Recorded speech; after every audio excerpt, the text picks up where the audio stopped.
Today I messed up by volunteering to drive my professor to the airport. Posted by you/viewwish311. So, I'm a political science major at my college, and honestly, it is a lot harder than I expected. I love my major so much and hope to pursue law one day, but this semester, in particular, has bogged me down. My international relations class is what's really kicking me. The professor loves to favor her students who are in the student club that she advises and actively dismisses anyone who is not a part of it and not interested in joining. This is reflected in my grades and those of other students. English is also not her first language, and although I will say that even with her thick accent, she speaks English just as well as a native-born citizen, she doesn't always pick up on comprehension, which has led to so many problems that I can't even begin to explain. Trust me, I've tried complaining about it to no avail. Anyway, I found out that we would be having our final in 2 days when I was expecting it to be during the actual finals week, and she did not mention it before. I freaked out, thinking I was going to flunk because even though I know the material, I know she'll grade me poorly because she flat out doesn't like me. Well, here's where I messed up. We were having class today, and as I was having a panic attack, my ears perked up.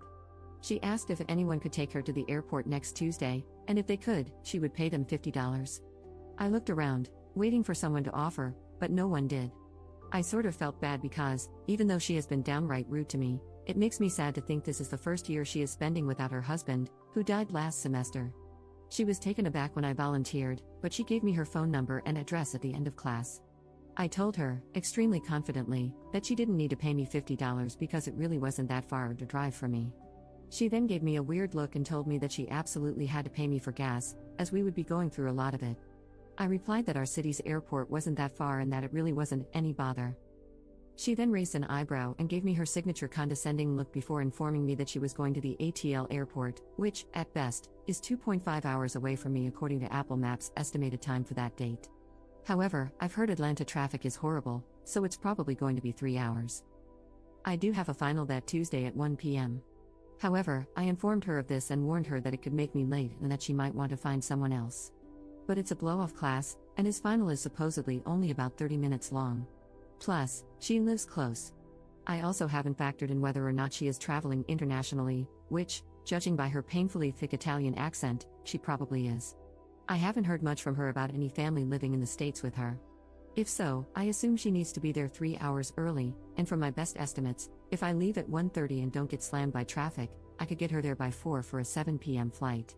I've also been thinking about asking my blow-off professor if I can take his exam earlier because of this obligation. We'll see about that. I'm sticking to my guns. My boyfriend and friends said this was crazy of me to do, but I absolutely hate flaking on people, especially when she's my mom's age.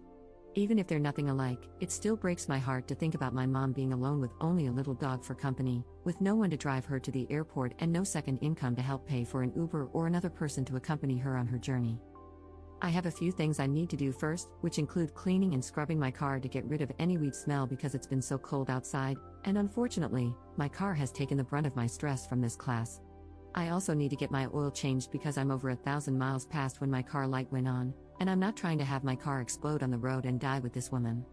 Lastly, I need to brainstorm some topics to talk about with her because I am determined to be best friends with her by the end of this since I will undoubtedly have more courses with her in the future. Sorry, I know that's a lot. I doubt anyone took the time to read all of this, but if you're giving advice or commentary, don't try to convince me to back out of this. I don't have a good enough reason not to do it, and I am not the kind of person to go back on my word. Update 1 month later.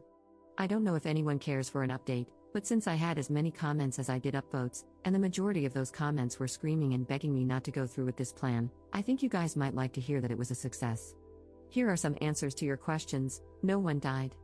She did not smell the weed in my car. We even had a conversation about the legalization of cannabis to the extent that I don't think she suspected me of being a user at all. Yes, it was to the international airport. Yes, my GPS messed up a million times. We do go to a smaller school where professors are encouraged, and even hired or fired, based on whether or not they do a good enough job of fostering student-professor relationships. She did offer me more money even after I dropped her off. I told her no, and she said she would give me a gift from Italy. Basically, that day I accidentally said yes to driving my Italian professor to an airport 2.5 hours away from us. I took my weed out of my car and into my apartment, and I aired out my car for not 1 but 4 days with the windows down. I also regularly sprayed it with Febreze and other car scents. Then I took it to a car wash, and the guy there gave me a free premium wash because my card wasn't working for some reason. Shout out to Mark 1 Car Wash. I'm sorry I didn't have any cash to tip the dude because you're seriously a lifesaver. So I got to scrub the living hell out of my car and vacuum it every last square inch, removing each little flake of ash and fallen bud. Then, that day, my laptop decided to die right when I needed to take my final, before I had to pick up my professor, so I was 15 minutes late and had an empty gas tank. She ended up paying for my gas, and her dog sat quietly in the back seat. I awkwardly told her she could look at my CDs if she wanted to play music since all I had was a speaker for podcasts. However, she simply said no and that we could find other things to talk about during the car ride. And we did. We talked for 2.5 hours about social justice, international politics, traveling, life, family, and learning. It was actually the best conversation I'd had in a long time. Although I did freak her out with my bad driving skills and forgot that there was a time change, so we arrived at 5 instead of 4 like I had planned. That meant we were not only stuck in work traffic but also an hour late to a busy airport, with her flight departing at 7. It was really refreshing to talk to someone who has gone through so much change. She grew up and studied in Italy before her late husband, who was then her boyfriend, convinced her to move to the States so he could teach at a prestigious university. Obviously, I'm not including real details. She has since bounced around the United States and the world, working with different international organizations and teaching at many good schools before making her way to mine. I have no idea why she stays at my school, and I asked her why she has stayed there since her husband passed away last year and all her family lives in Italy. She simply said that she loves her independence, that she loves change, and that when she feels there is another good opportunity, she'll move again. But for now, she has a lot of love and support where she is.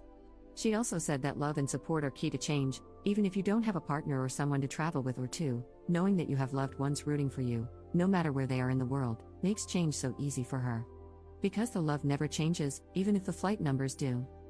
She also told me I didn't need to live such a strict life plan. Some backstory: I was born in France, which makes it much easier to get citizenship there since the country recognizes that I have a stronger connection to it than someone who wasn't born there. I had always thought I would just do my undergrad, go to law school, and live near my parents and my boyfriend so I could be with them and take care of my family. When I told her my plan, she tried her best not to wrinkle her nose and told me that, although it was unsolicited advice, my connection to France, a strong country in the EU, was too good of an opportunity to pass up. After all, if I had French citizenship, I would be eligible to work, live, vote, and access services in any and all EU/EA countries. She told me that living near my family was fine and that she understood that well enough, but that I also have other family members to help take care of them. She said she doesn't want me to fall into what so many women do. I agreed with her when she said she has only ever heard women say they need to live near their parents or partner because someone has to be the caretaker, and that it's never meant opting out of opportunities or bigger horizons because they're worried about getting married or taking care of their parents. By the end of it, I felt like I had thought about things I had never given myself the room to consider because I didn't want to dream about things that wouldn't happen. But now I know they could happen, and I have more opportunities than most to live a crazy life. I'm glad I talked to someone who loves change so much because I was finally able to understand why someone could. Also, I officially signed up to take her film class next semester, hee hee.